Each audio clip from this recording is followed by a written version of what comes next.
ចាសួស្តីថ្ងៃនេះយើងជួបគ្នាម្ដងទៀតជាមួយនឹងការអប់រំសុខភាពតទៅនឹងប្រភេទជំងឺមួយទៀតគឺជំងឺរាគចាអញ្ចឹងជំងឺរាគគឺជំងឺមួយយ៉ាងដែលកើតមានលើពិភពលោកដែលបណ្ដាលឲ្យកើតជំងឺផ្សេងទៀតចា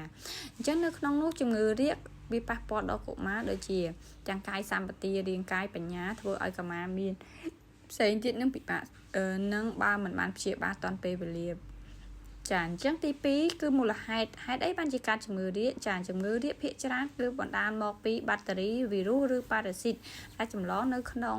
រាងកាយរបស់យើងតាមរយៈការបរិភោគចំណីអាហារខ្វះអនាម័យទឹកមិនស្អាត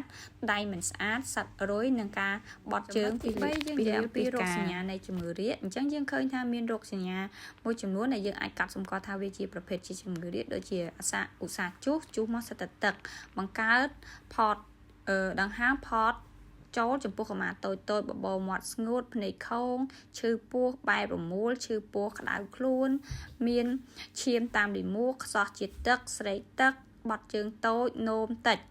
សាច់រំភ្នែកខូងប្រសិនបើជំ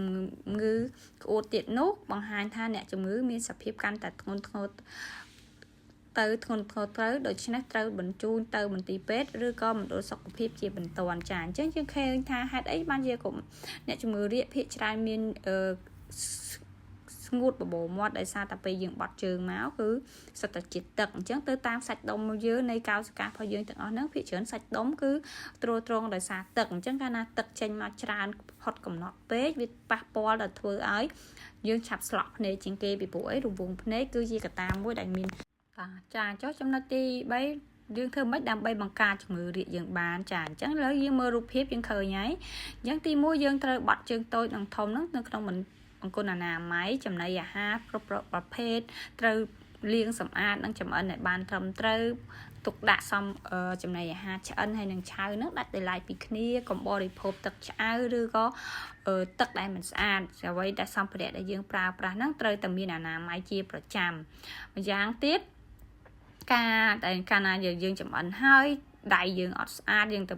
លោកញ៉ាំដោយកុមារាម្នាក់ហ្នឹងវាឃើញហើយគាត់ដួសទឹកនៅក្នុងត្រពាំងហ្នឹងយកមកញ៉ាំតែម្ដងអញ្ចឹងក៏អាចបណ្ដាលឲ្យមានជំងឺរាគផងដែរ